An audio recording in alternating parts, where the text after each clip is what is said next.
Hey, what's going on, YouTube? I'm kind of in a little bit of a different place. I apologize for the lighting. This is going to get turned into my office here. So this TV VCR combination, kind of bringing back the '90s here, is kind of going to get swapped out for a table and all that sort of stuff. But this is gonna be kind of turned into a home office for me. So that's going to be coming up here in a future video. But that's not why you're here. Let's talk about the Lions draft last night. I kind of want to start making Lions content again, and this is just the perfect time to do it. Terrible pick. Just not going to say I don't like the pick at 12 for Gibbs from Alabama.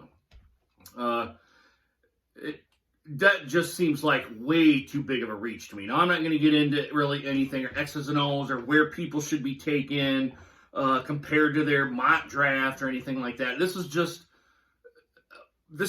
kind of me just sitting here watching TV and going, okay, they dropped back from 6 to 12, which that was the right thing to do, I think. I don't think they wanted Jalen Carter. The Eagles, I believe, got him. I'm going to take a chance on him, which they're a Super Bowl contending team. They can go ahead and make that investment in Jalen Carter. Hopefully he becomes the player that we all think he is. Just way too many red flags, but they didn't want Jalen Carter. They obviously didn't think anybody else was worthy at 6. That's kind of why they dropped back to 12, which that's not the thing that I don't want to even use the word bitter or something like that. I'm kind of use a word that I'm kind of just isn't coming to me right now, but bitter's not the right word. Going from 6 to 12 was the right thing. Just the wrong pick was to take a running back at 12. Why are the Detroit Lions taking a running back at 12, number one? That just seems to... Just what all that's kind of really gone on here. You got cornerbacks are only on 1-year deals. Then you got there was no real linebacker help, so you had to get Elizone kind of into a 3-year deal, which I wasn't really big on. Now you've got the wide receiver core that with that gambling thing going on, you could use that help there, and I wouldn't have been really mad if they would have took a wide receiver at 12. Which I would have thought they would have took the guy out of Ohio State, which I'm not even going to attempt to put his name out there. I would screw it up. But he kind of seemed, to me, to be the best wide receiver in the class. Now, being in Big Ten country, I really don't see any SEC, ACC, Big 12, or anything like that. But he seemed to me to be the right guy to 12, and I wouldn't have been mad about that. The big thing to me is you should probably have taken a defensive player at 12. And even if it was going to be a Bijan Johnson, you're going to take a running back. Why didn't you just take him at 6 anyway if you were eyeing a running back? I really don't understand why Detroit made the picks that they made. Now, the Jack Campbell one, to me, that's fine. That's, to me, now some people out there in YouTube land are probably going to say, hey, Eric, that was even a reach at being 18, but you got to remember, guys, a lot of people have said this draft class wasn't real. I didn't even want to use the word talented, but wasn't the draft classes that we're used to seeing coming out right now. So that's one thing you have to really consider here, and you really got to consider the needs the Lions need here. You need cornerback help because you only got those guys on 1-year deals, and there's no guarantee they're going to re-sign. You need linebacker help. You need a defensive interior line help. You probably even could have went with a defensive end there. I thought the pick there, Clancy, I thought he would have been the pick for the Lions. And Montgomery there for the linebacker, which I thought, to my own personal opinion, I thought he was just a tick or two better than Campbell, which I'm not really gonna pounce on the Campbell pick here at all.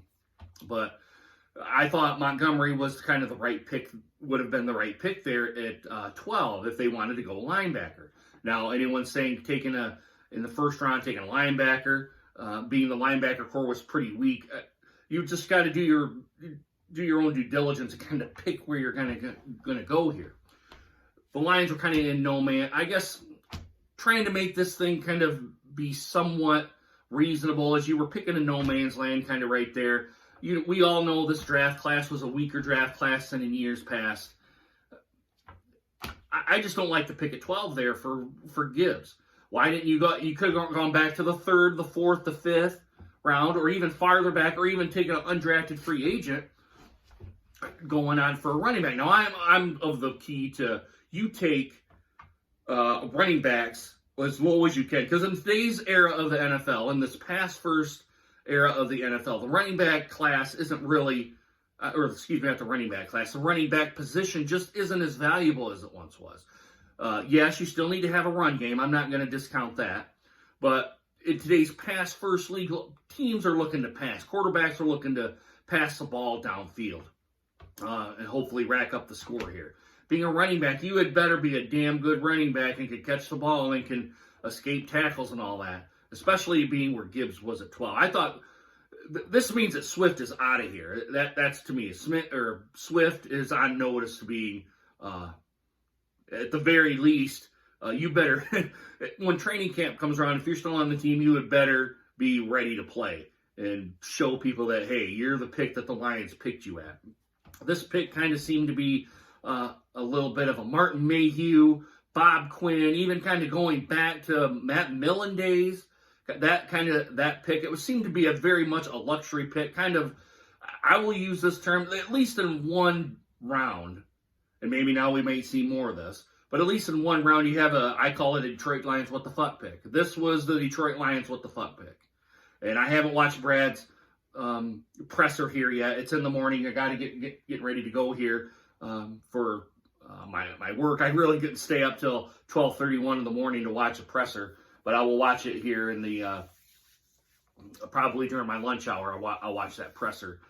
But my initial thoughts last night and even coming into this morning are bad. They're just a terrible pick at 12. Now the 18th pick I can justify because we did need linebacker help. I would have thought Montgomery was, like I said, tick or two better, but just it was just bad. This is a terrible pick by the Lions.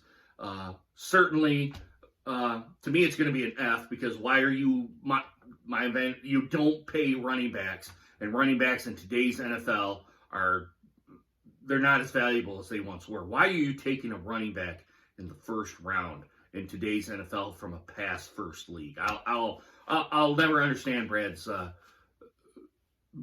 and Dan's draft strategy right there. I really don't understand it. And it makes me question what's the goal here for the Lions. That's what I'm not saying that I don't trust him or anything like that because the last two drafts have been phenomenal. And we've kind of got that, okay, Brad seems kind of be doing what he's doing. But then a pick like this, you come across and you're like, what is going on here? Why? This is not to me, granted, I'm not in the Detroit Lions organization or anything like that, but you sit back and you think, why? What good is this pick being at 12 for a running back? I just don't see the value, and I think it's poor value, way reaching for this player. But maybe he might come out and be the stud that people say he is down in the SEC. But I just don't see it right now. I don't know what the Lions' end game is. It was kind of up in the air here, being all that's transpired here in the last, since the season ended. So I don't know. I still trust Brad, but it took a hit. Took a hit last night. Not gonna kind of sugarcoat it. Let me know what you guys think right down there in the comments, guys. I would like to know your guys' thoughts and anything like that. If you made it this far, Mike or Mike, Everything King, I liked your guys' little podcast going on there. I kind of was off and on kind of all throughout the day. You guys do an excellent job here. There was a couple other folks here. I watched your guys' YouTube videos, and it escapes me. I think of one is Wolverine Sports Talk. There's a couple of others. Derek Fields, I think he's still doing the Gridiron Blitz or maybe the Detroit Lions Syndicate. I think that's his channel. I watched yours off and on here too. A lot of other people you guys don't need to get comments on. They're probably the same as mine, is kind of going, what is Brad doing here, guys? All right, guys, I got to get to work. I got to get my 3 S's going, and out the door I go. Really hope you guys enjoyed this video. Hope to see you guys again soon. Deuces. Take care, guys.